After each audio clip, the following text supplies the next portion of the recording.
University's Mid-Year Information Series. Tonight we'll discuss the benefits of studying a graduate diploma of migration law here at VU. I'm Dr. John Weldon, Head of Curriculum in our first year model, and with me tonight live from VU's very own TV studio, we have Roger Fernandez, Professor Roger Fernandez. He's a practicing barrister and solicitor of the Supreme Courts of Victoria and New South Wales and of the High Court of Australia. He's a Law Institute of Victoria accredited specialist in immigration law and is the chair of the Law Institute of Victoria's Advisory Committee to the Migration Law Specialisation Board. Professor Fernandez heads the migration law programs at Victoria University. Welcome, Roger. Thank you, John. And also with me tonight, we have Jenny Espinita. Jenny provides admin support to lecturers and students in the Graduate Diploma of Migration Law and knows exactly how the course works. Welcome, Jenny. Thanks, John. Thank you. It's great to have both of you here tonight. I might start with a question to you, Roger. In an industry that changes so frequently, how is VU's Graduate Diploma of Migration Law able to stay relevant? Interesting question. Just by way of background, Victoria University has been teaching this program now for 28 years, and migration law is such a dynamic area of the law. In fact, it changes so often because it's subject to government policy. And Victoria University, for the last 28 years, ensures students are kept up to date through a variety of ways. One is we're the main producers of the legislation that students purchase from LexisNexis. There's also other books that we produce for students. You've got top-of-the-line lecturers that are there who are industry practitioners to ensure that not only laws through legislative changes are taught to students, but also laws that change through the courts are also taught to students. So yes, we ensure students are right up to date with changes in the law. So all the staff are practicing in this field as well? Every single one of them are practicing in the field. At least 4 of them are accredited specialists also in this industry. Some are members of or previous members of the Administrative Appeals Tribunal. Some are experts in advocacy. Yes, we definitely have the industry experts in the field. And how important is it, do you think, studying something like migration law to have people who are really firmly embedded in that field? Extremely important. I used to teach tax many years ago at Victoria University, but everyone can tell I'm only 22 years of age. But migration law is actually more prescriptive than tax. If you miss out on an element or an ingredient in a relevant provision, it can have disastrous consequences for your clients. So it's really important that practitioners teach this course because at the end of the day, after your qualification, once you pass the capstone exam that has been introduced recently, you're essentially permitted to go out in practice. And who studies this degree? Where do you come from to come to this point? Another very relevant question. Over the years, we've had people from very different industries studying this course. They include, some of them are former members of the tribunal, former department staff. We've had lawyers over the years. We've had accountants. We've had educational agents. We've had community law centers that are basically advising people in the protection or refugee area. We've had people from a whole gamut of areas doing it, including some ex-politicians also who have enrolled in this program. Right, and where might you go with this degree?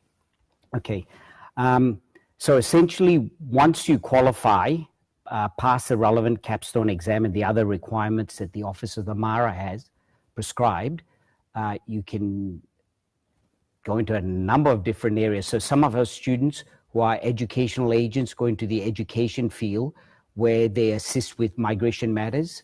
Some of them have worked for accounting firms that have specialized migration divisions set up within their practice. Some of them work for law firms. Some of them actually for community law centers. Some of them for human resource companies or work placement agencies that require knowledge in this particular area. Some of them work for government. I had a recent student, in fact, that told me that they've started work for customs. So it's a whole different field that they actually, or areas that they can work in with this particular qualification. And I'm assuming that in the current Australian climate, migration law is an area where there's a lot going on. Absolutely right. And the more complicated it gets and the more prescriptive it is, people seem to enjoy it more. Okay. Speaking of enjoying it, Jenny, when you're studying this diploma here at VU, how many years is it? What sort of contact hours do you have, and what sort of commitment does it require from a student? So if you're choosing to study full-time, it's a 1-year course with 8 subjects. And so students have the options of studying in face-to-face in Melbourne at our Queen Street campus, or in Sydney face-to-face or online. So they have flexibility, especially with our face-to-face classes. They're only held on weekends. So this course is attractive to those that are full-time workers and have other commitments outside of studies. So they'll study only on weekends, or if they choose to study online, online classes are held only after hours during the week. All right, so just to be clear, you can work full-time and study either on the weekend or in the evening? Yes, definitely. So most of our students do study full-time. We do have a lot of students who are mature age and are already working and in the industry of a different industry and are deciding to now change their careers. So yeah.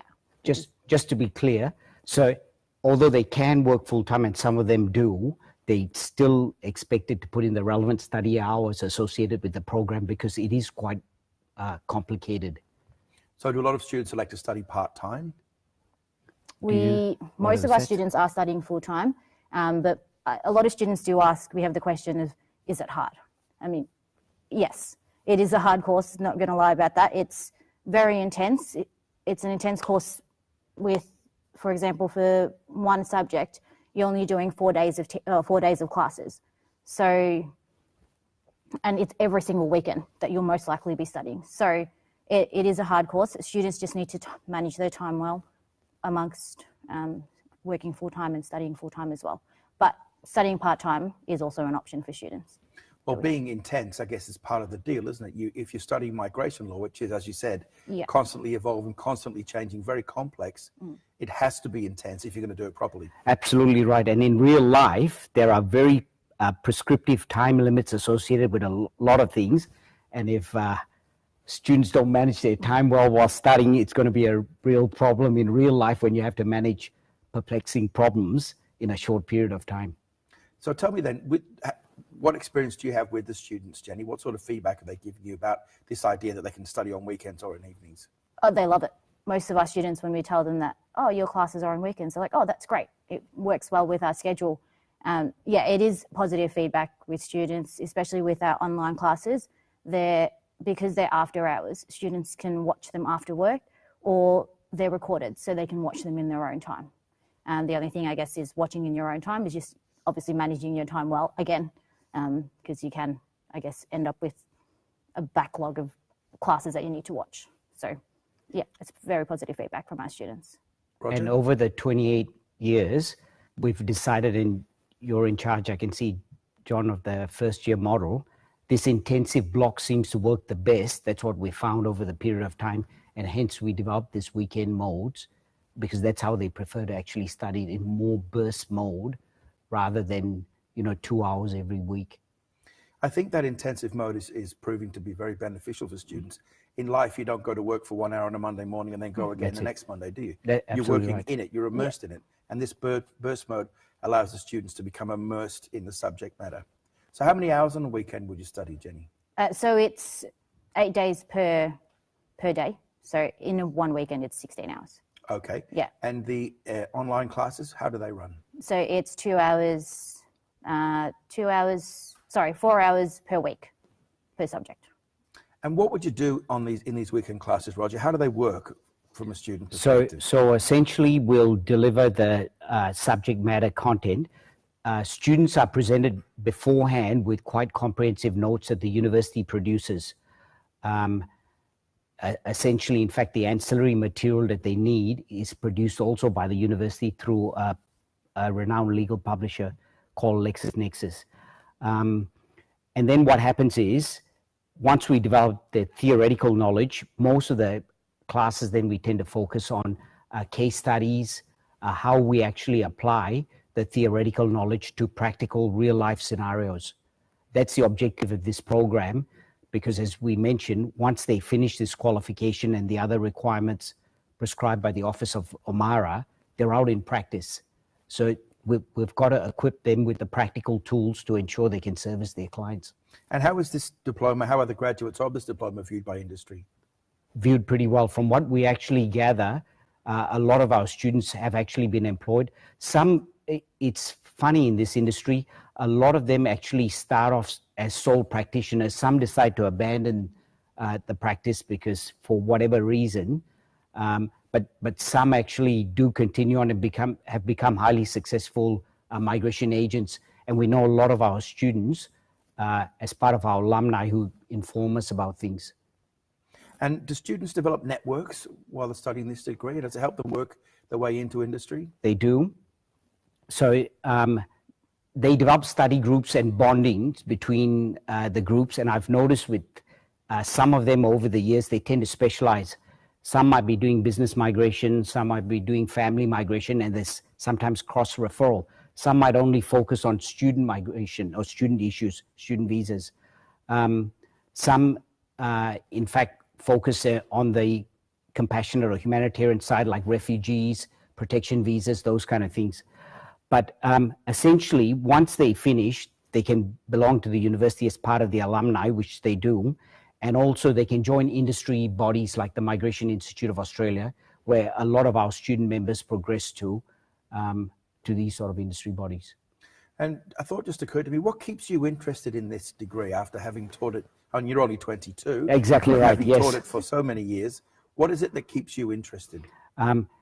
It's because unlike quite a few areas of the law, contract law for argument's sake, where the law's relatively stable, subject usually to some court decisions that might change it, this is very dynamic. It changes all the time. Just to keep up to date, it's unbelievable. So yes, it's this dynamic nature of the law, forever changing. Governments change it, they make it more prescriptive. Sometimes the courts intervene and interpret it in a different manner that the governments are not happy with. They amend things. So it's an interesting area of law. In fact, in law school, a lot of students study an area called administrative law, which is challenging government decisions, essentially. Most of the area now in administrative law is no longer developed by tax, but by migration law. And the courts are full of cases at the moment with migration matters and tribunals. Right. Well, given it's got such a dynamic, intense, and ever-changing nature, Jenny, how do we support the students studying such a constantly changing field? So we have a book that we provide, or we don't provide, our lecturers and our producers, our lecturers write for students, and we update that every 6 months. And that's a prescribed textbook that students will purchase every semester, and it's used for all their subjects. So it's only the one textbook that they need to purchase, but it's updated every 6 months to make sure students are up to date with all the information that they need. We also do provide students with an opportunity to take on work placement in one of our subjects. So as part of that work placement, they'll have the opportunity to work within a migration agency for 2 weeks, for the full 2 weeks, and then they'll do an assessment based on that. But usually that we get good feedback. So we either have partnerships with about 5 agencies that we have, and students can apply for those positions, or they can either find their own and work in those agencies. So that's an opportunity that we give students. What might students be doing in that placement, Roger? So they learn all the practical things. Some of them with the migration agent will see an interview being conducted, make file notes, prepare applications, of course, all under supervision, because you need to be registered to be able to do this work. Provide letters of advice to clients, prepare submissions to tribunals. They might, in fact, assist sometimes by going to a tribunal with a migration agent. So it's all the practical skills, which we also conduct phone interviews, file notes, submission writing, all of that in a more simulated environment in the lecture theatre. So we also do that, but also in this work placement, they'll experience this real life contact. And also, by the way, the real life scenario continues from day one right up to the end, because all the problems that students actually deal with, they're all real life problems, not just a figment of our imagination. So, okay, tell me about that then. What subjects do they study as part of the diploma? What things do they cover? Okay, so the first two subjects, so there's 8 subjects in total. The first 2 subjects are basically the introduction to migration law, making valid visa applications. And in this area, it's serious. Those issues are pretty pertinent, because if it's an invalid application, the minister can't even consider it. Then they will look at the further 2 subjects on 2 areas of visas. One's for the family stream and other related streams. And the second part is the economics or business migration streams. Then they'll look at cancellations, because visas can be canceled and it happens quite a bit. They'll look at review mechanisms, that's merits review and judicial. They will then look at applied migration law once they have all of these skills, including ethics, because there's a code of conduct that governs migration agents. And then finally, we actually have a subject where we teach them the basic skills that they need for running their own business. So that's the whole gamut. And these competencies have been prescribed by the Office of the MARA that we have to deliver as part of the graduate certificate. What is the Office of MARA? Okay, so that is the regulatory body that the government set up, essentially that both issues the licenses for agents, and also supervises them to ensure there's no ethical breaches. Okay. So that's a regulatory body. Cool. So tell me then, a student who's considering enrolling either now, mid-year, or at the end of the year, why would they choose to study this at VU as opposed to somewhere else? Okay, so VU has been, in fact, or is amongst the current providers, it's been the longest provider now. For about 28 years now, it's been involved in the provision of migration education. All of the staff, or the academic staff, are all practitioners. And they're all lawyers also. We ensure they're practitioners and lawyers. Some of the top accredited specialists are involved in the program. As I mentioned previously, some ex-tribunal members. We have the former head, in fact, of one of the tribunals previously called the Refugee Review Tribunal, which is now the Administrative Appeals Tribunal, that teaches in our programs. We've got the whole gamut of practical experts teaching in the subject. And in that sense, Victoria University prides itself on a practical industry content rather than just theoretical delivery.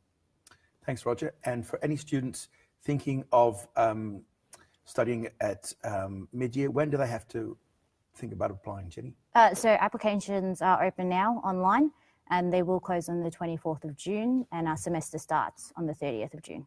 Great. So well, end of this month. Thank you. Thank you very much to both of you. Thanks for being part of our Migration Law Facebook Live session.